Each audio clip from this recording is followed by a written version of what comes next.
Right, so evening all.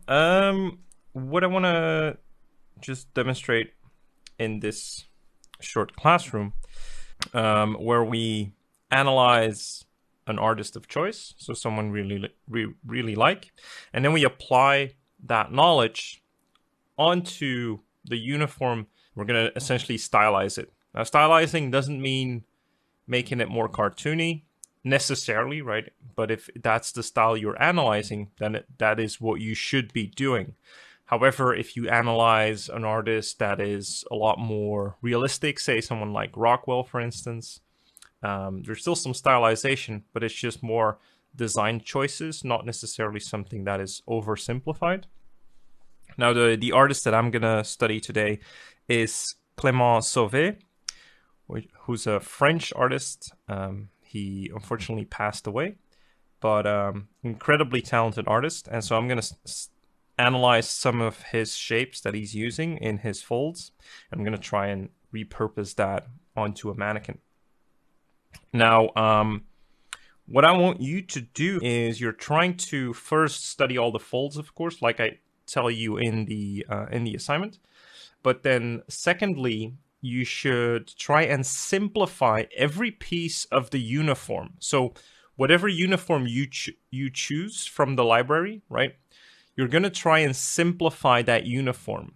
Now, the reason you're simplifying it, again, this one of the main pillar stones of ArtWAD, is so you can internalize it a lot easier, and you can rotate it in space. And again, when you're then inventing things from imagination, you can use those simplified shapes. And so even clothes can be simplified, right? Even like what I have right here, which I quickly just drew down for part one, from everything to the shirt, the helmet, which is basically like a half a cylinder, the backpack that he has over here, it's basically almost a manipulated box, right? Where the box himself, the contour lines kind of get squished and warped into something a little bit more organic.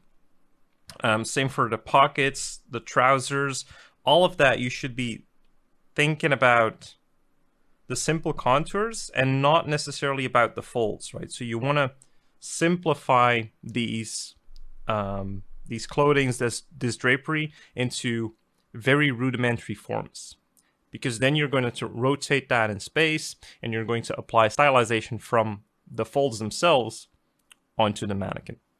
Okay, so I'm going to study Clément right now.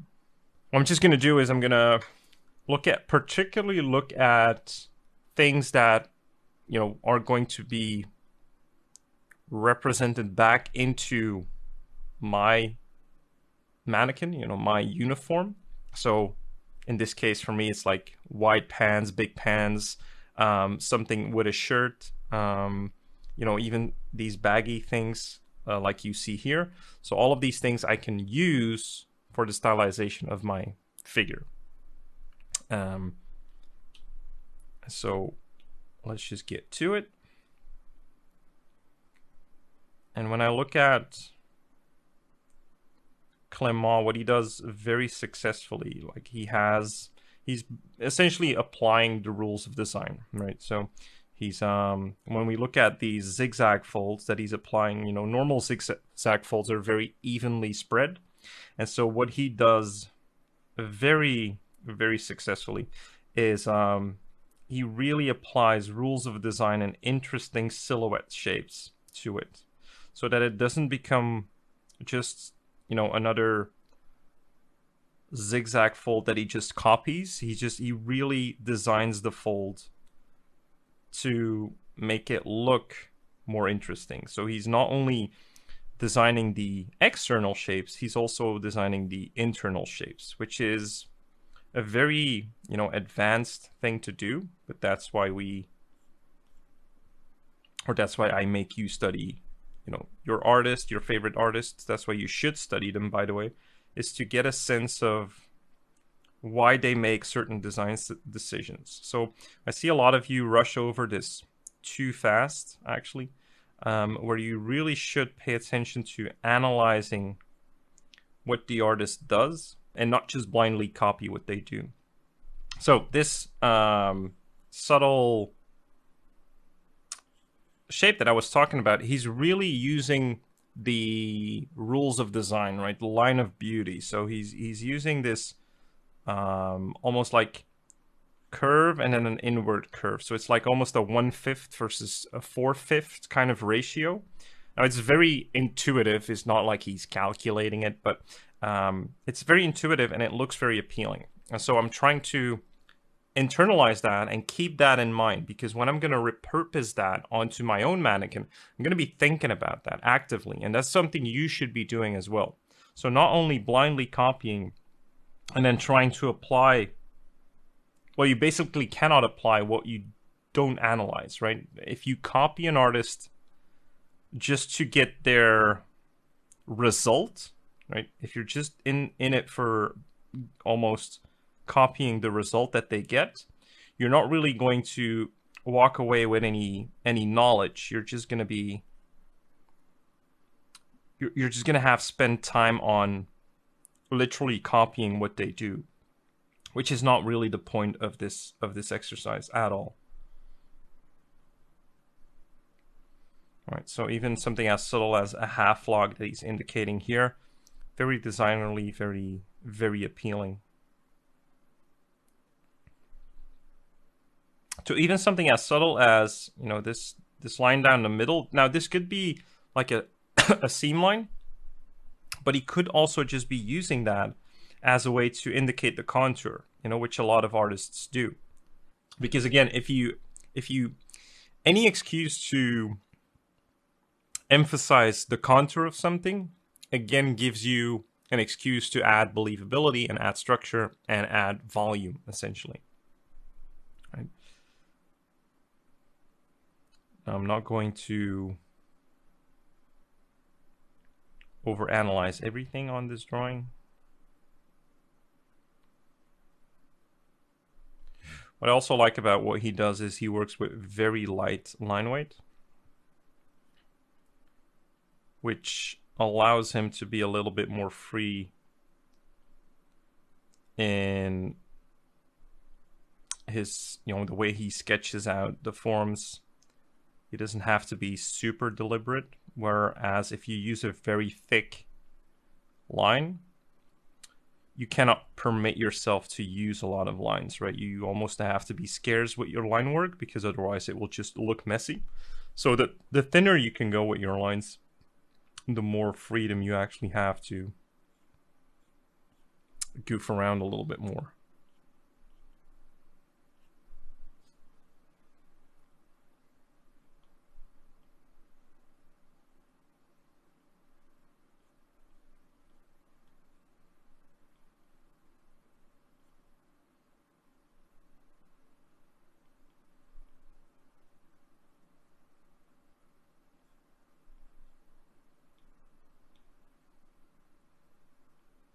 Again, we see this line of beauty, small curve, followed by a long curve, and then inward.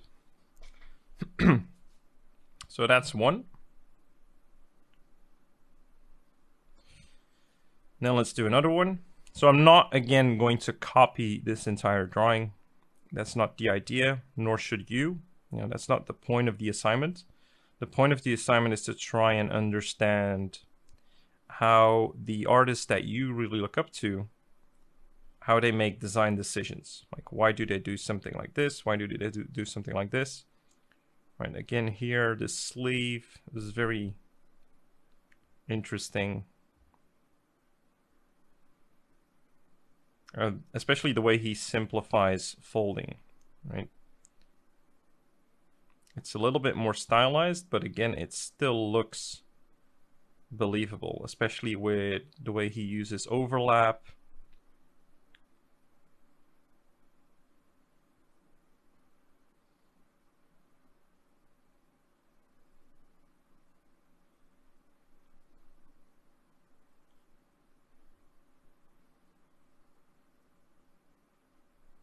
And when you're starting out, for a lot of you that that are new to this, Also actively think about what kind of folds you are indicating, right? So some of these that I'm indicating are spiral folds, and some of them are half locks, right? Like this one over here.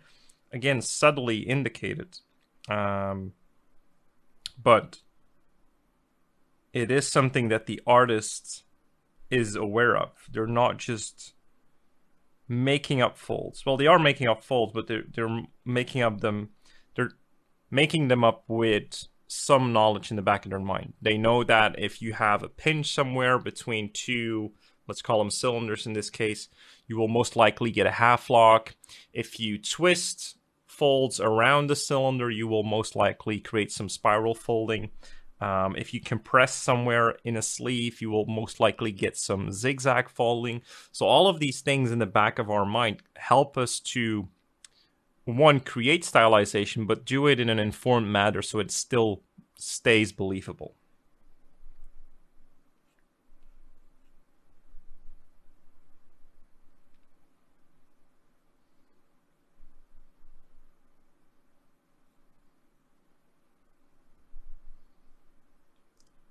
Again, this is another beautiful example of really effective use of indicating folding, right? So the fold that I just made here, which is basically, it is some sort of a half lock, but the only reason that is being created is because what the artist is trying to do is, it's indicating that the compression that we have here by this walkie-talkie device, it's compressing the folds, right? And so it's creating kind of a pipe folding that overlaps itself, essentially turning into a half lock. But he also wants to illustrate that this fold has thickness, and it not just it's being compressed and then nothing happens. So by this subtle line that he's indicating here, he's indicating thickness in the fold. Very simple, but very elegant lines.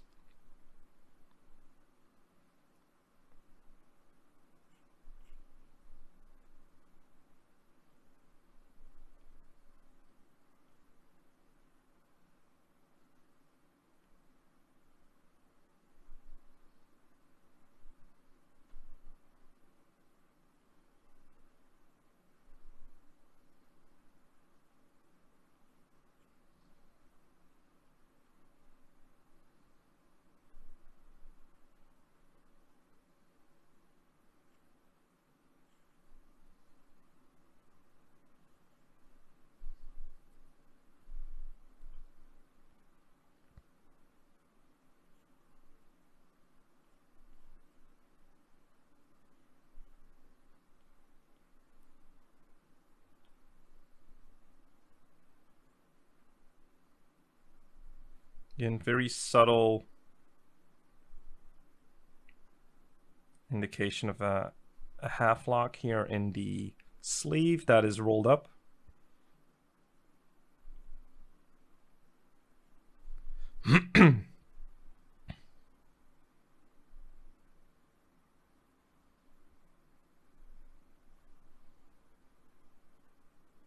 Same for the shirt, where we have some very subtle fold compression, which will most likely be more of a pipe folding. But because it's a tighter shirt, he doesn't over accentuate the pipes. All right, now we can move this one over here and move on to the pants. And again, same thing with the pants is something that I'll most likely use in my version of the mannequin that I'll be dressing.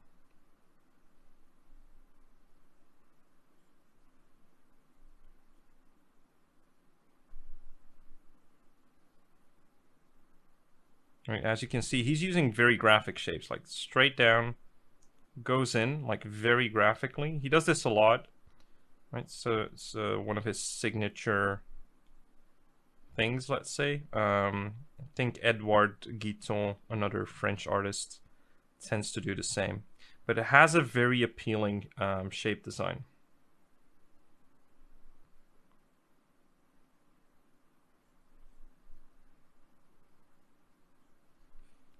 And as you can see, I'm not trying to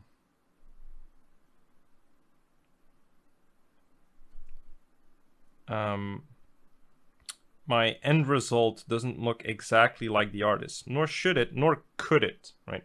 If my end result looks exactly like what Clément drew here, it means that I almost just traced him. So I put in a lot of effort to try and mimic exactly what he did.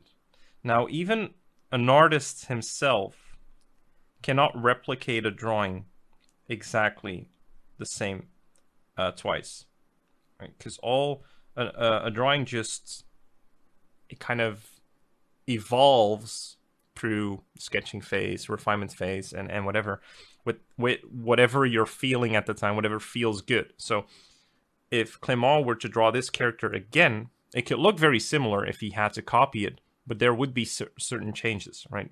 And so what I'm trying to do when I study this artist is not to copy Clément in any fashion. I just want to understand him better, which ultimately will give me better understanding of how to draw things, or how I could draw things, right?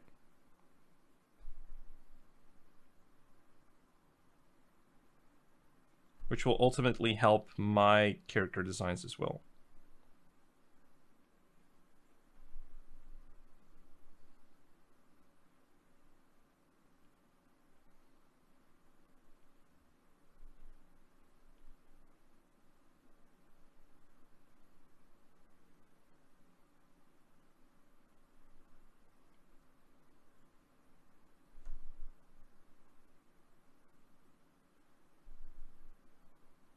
So again, this harsh kind of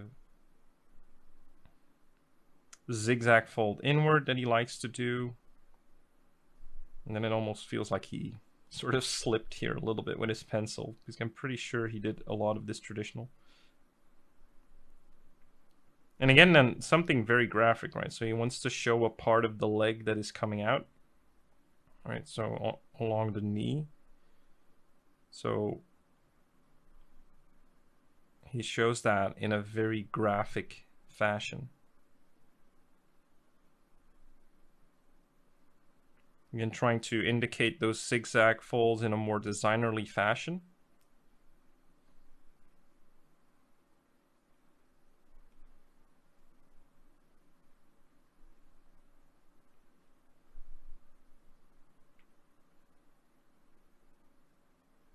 And that seaming, that gives him an excuse to indicate a little bit of the contour.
Okay, so for your assignment of this lesson, you are going to complete 8 of these stylization exercises that I've showed in the video or in the demo. So you are going to pick 8, and preferably the artist that you study is of course in line with what you want to do as an artist, but also some of the subject matter should be closely related to what you are drawing for your costumes in module 2. So if you're doing something very medieval, pick an artist, or at least a subject matter from that artist that is related to medieval. if you're doing a little bit more contemporary stuff or you're doing something in a different genre, then pick art that is related to that genre. That's all I'm asking, because it will be easier for you. Now, if you want to do this, unrelated, that's completely fine. But keep in mind that in the next lesson, we are going to now repurpose what we've learned with these stylization assignments. Okay? So to recap, complete 8 different stylization studies as you've seen here in the demo. Have fun, everyone, and see you in the next one. Bye-bye.